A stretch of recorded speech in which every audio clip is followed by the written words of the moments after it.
shell, tem duas componentes reais. Esse é um escalar real, 1 grau de liberdade, e esse é um escalar auxiliar, 1 grau de liberdade, tudo off-shell. Quando eu vou on-shell, esse cara aqui desaparece, ele é simplesmente um campo auxiliar, esse cara continua com 1 grau de liberdade, mas o escalar, quando ele põe a equação de tirar o exterior de Majorana, ele cai para 1 grau de liberdade, então fica 1 mais 1. Então, quando a gente está falando agora, a gente está, na verdade, complexificando isso aqui. Então, a gente vai estar falando de um n igual a 2, eu vou ter esse escalar complexo, aí eu vou ter esse exterior aqui, vai ser uma combinação de 2 maioranas, e aqui a gente vai ter também um escalar complexo. Então, provavelmente aqui, apesar de não estar... Ah, tá certo. Então, esse carinha aqui, na verdade, é a superposição de 2 maioranas, porque ele não coloca o índice aqui, mas teria um índice aqui. Quer dizer, eu posso transformar, quer dizer, na verdade, esse psi aqui, vamos colocar assim, é um maiorano que ele chama, na verdade, é um C af e mais um I C down. Então, tá certo. Então, essa ação é n igual a 2, d igual a 3. Tá certo.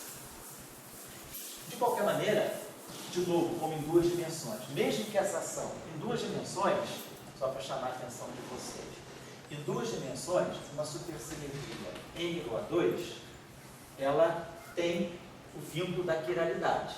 Então, ela tem um teorema de não renormalização para o potencial de matéria. Então, a n igual a 2, d igual a 2, ela é análoga a n igual a 1, d igual a 4.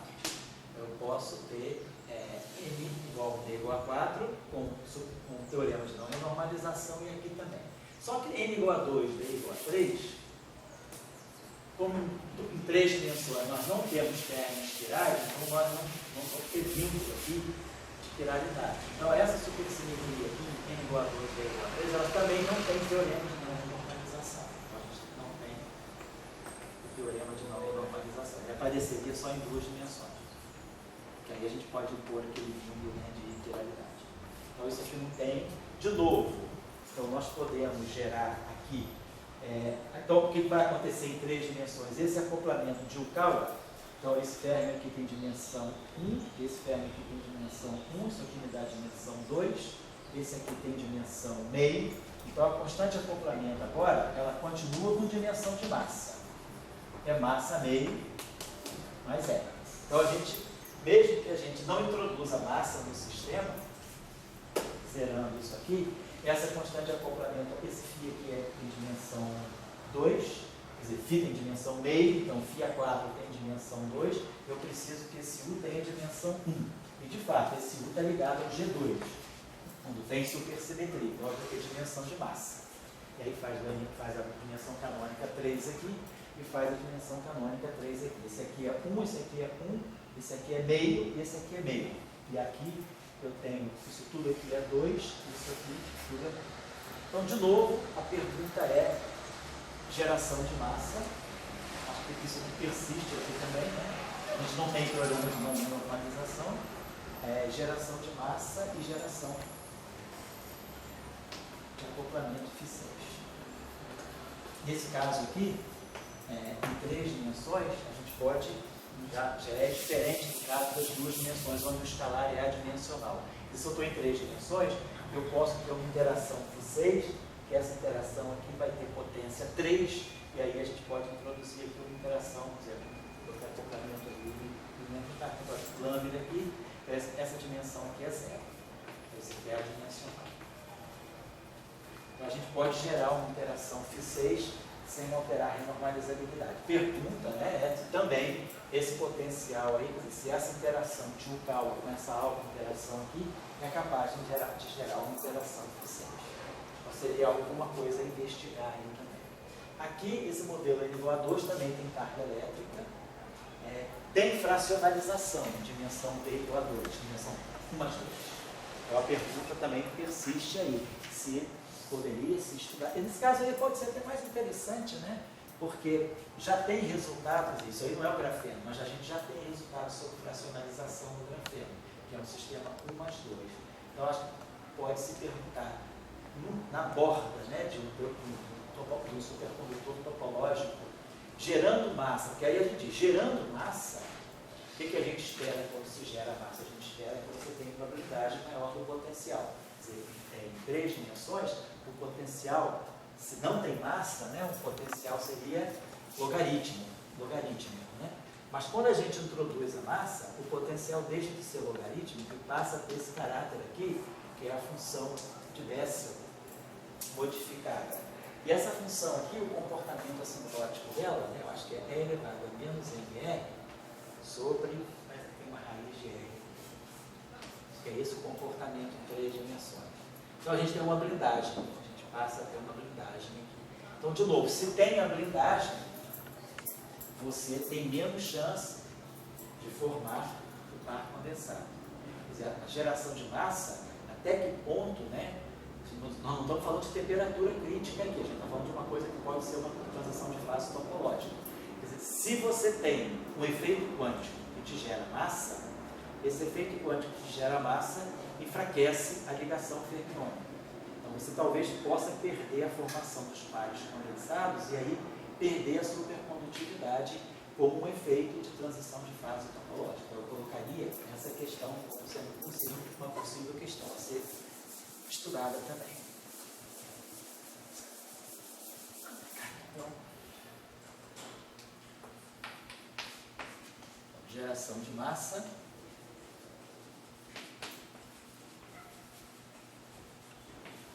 Lindo potencial, né?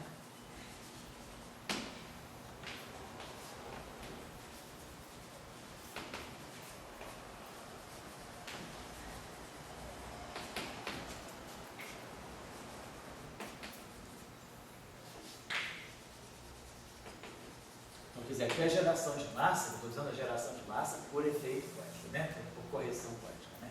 Por correção de Lula. Então isso é um efeito quântico. Então, se isso é um efeito quântico, isso pode estar enfraquecendo a ligação, e aí o potencial atrativo entre os férmions enfraquece, podendo, né?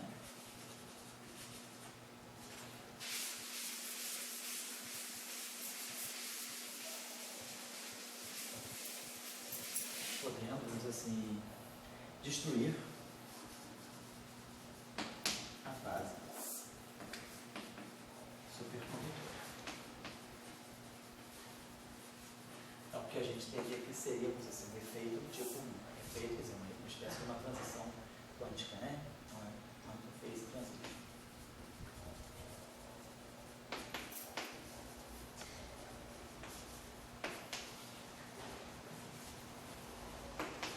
Então, poderia ser uma questão também a ser pensada, tá bom? Então, eu acho que vocês que já conhecem a supersimetria de uma forma ou de outra, né?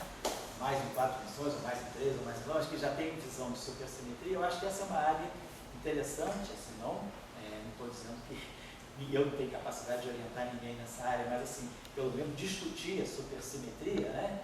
E buscar uma colaboração, de repente alguém que mexa. Aqui no CBPF tem um professor, o professor Múcio, ele mexe com transição de fase quântica, né? Ele é especialista, ele vem trabalhando nisso já há bastante tempo, quantum phase transitions. Então, uma questão é procurar alguma pessoa com quem você possa se associar se tiver a fim de discutir essas questões. Quer dizer, provavelmente esse povo que trabalha com isso não conhece supersimetria e nós não conhecemos a área deles. Então dá para fazer uma ligação interessante. Mas eu acho que tem uma série de problemas assim, interessantes de supersimetria que vêm sendo abordados agora crescentemente na matéria condensada, né? E que pode ser interessante enquanto a gente espera sair alguma coisa do LHC. Enquanto não sai nada nem do CNS, nem do Atlas, nem do LHCb, em termos de supersimetria, a gente pode ir vendo essas coisas que vão aparecendo, né, cada vez mais na matéria condensada. Então essas são algumas das questões, né, que eu deixaria como sugestão, como referência, assim, como vamos dizer assim, provocação a partir dessa série de aulas que a gente teve aqui, certo?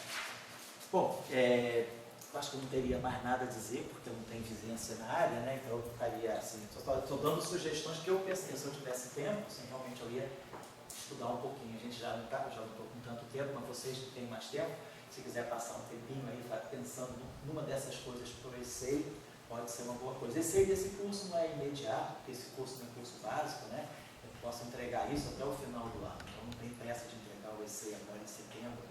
Esse curso aí é um curso de, digamos assim, mais especializado de área, então não tem tanta pressa assim, que À medida que vocês forem pensando, se quiserem pensar em alguma coisa nova, tudo bem, tem bastante material para a gente pensar. Eu não sei, o professor Ivan da Cunha Lima ainda está na UERJ? Aposentou. Que era uma pessoa que talvez pudesse se interessar sobre. Tem alguém, quem é que mexe com matéria condensada assim ou não? Tem alguém que mexe? Talvez o Daniel, né? O Daniel Bassi pode ser uma pessoa que, não sei se ele conhece supersimetria, mas eu sei que ele conhece muito bem matéria condensada, em teoria de campo e matéria condensada. Então, pode ser algumas questões a serem pensadas com ele. Uma dúvida aí. Oi, Léo, fala aí. Em D-latreza você não consegue definir supercampo viral? Ou esse modelo só do supercampo? Esse modelo aqui, supercampo em 3 dimensões, para você definir um supercampo quiral, eu acho que é possível, mas você teria que dobrar a representação estrutural. Provavelmente, se você introduz aquele tal 3, você pode introduzir um conceito de quiralidade, né? Porque você não tem a quiralidade fermiônica, você não tem a matriz gama 5, uma matriz gama 4, né?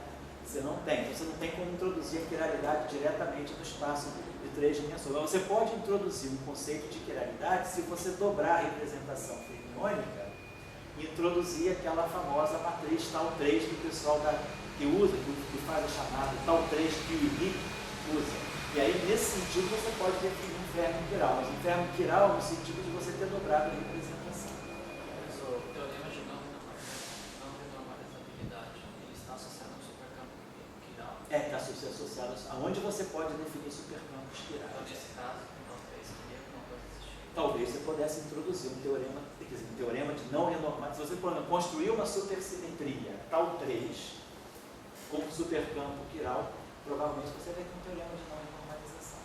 Quando faz bastante tempo, uns 20 anos, a gente orientou, na época que a super-QD tal 3 estava em evidência, a gente fez os trabalhos, o professor, ele é da UERJ de Resende, Marco Antônio, né? O professor Marquinho, e trabalhou nisso, e o Oswaldo Delcina, que está em Viçosa também. A gente trabalhou alguns aspectos, a gente fez alguns trabalhos sobre QD tal 3 supersimétrica, porque a gente mostrou o seguinte, que se você trabalha no espaço-tempo de fatiar o órgão em 2 mais 2 dimensões, quer dizer, a QD tal 3, ela é uma redução dimensional natural em 3, quer dizer, em 3 dimensões, você define a QD tal 3.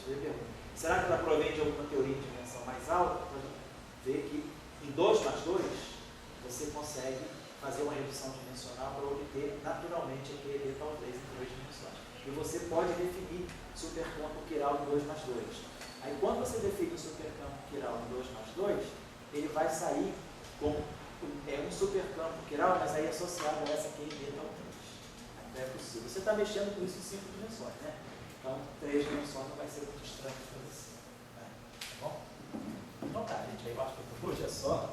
E aí a gente eventualmente se vê no próximo curso. Eu acho que semestre que vem, eu acho que a gente vai estar dando interações fundamentais, né? Eu e o Tião, como sempre.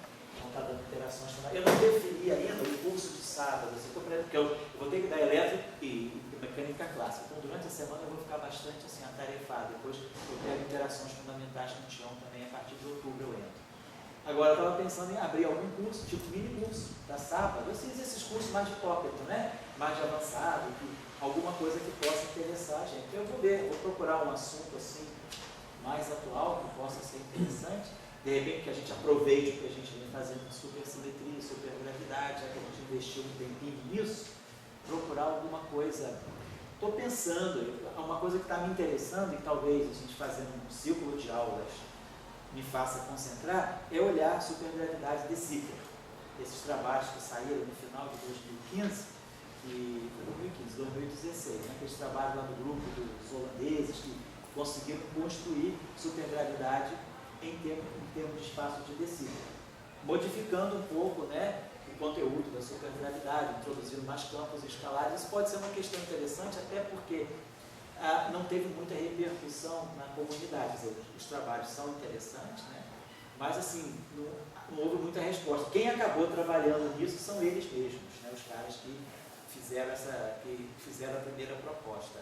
Eu acho que poderia ser interessante a gente entrar na área, assim, fazer algumas aulas sobre o que tem feito, e aí eventualmente podem vir novos insights para coisas que eles não tenham feito e que eventualmente a gente possa pensar em fazer. Mas pelo menos para aprender, eu acho que isso é interessante, né?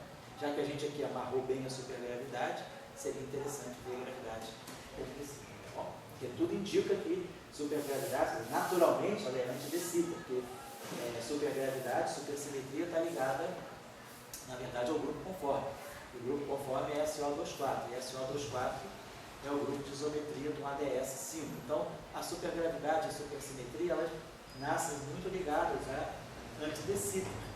Agora, ver a supergravidade decida poderia ser interessante também. Isso já existe na literatura. Quem fez foi o Kaloshi, o grupo lá de sempre. Kaloshi, não sei se o Diego Anósio está no meio, mas Kaloshi, o Bergshoff, o belga lá, o Van Proy, não Van Proy, Van Proy. Então tem um grupo aí que mexe com supergravidade, The Witch, fizeram isso aí. Então acho que vale a pena a gente talvez pensar. Pode ser um tópico, eu vou ver ainda se vale a pena a gente abrir uma discussão sobre isso, mas aí seria aula assim, tipo sábado de 15 em 15 dias também, tá bom? Certo? Quer falar alguma coisa? Você, Diego, alguma coisa aí? Não. Estava fazendo um relaxamento, né? Fazendo tá certo. Então vai, então é só por isso, por hoje é só. Tchau, então, tudo isso, por favor, na aula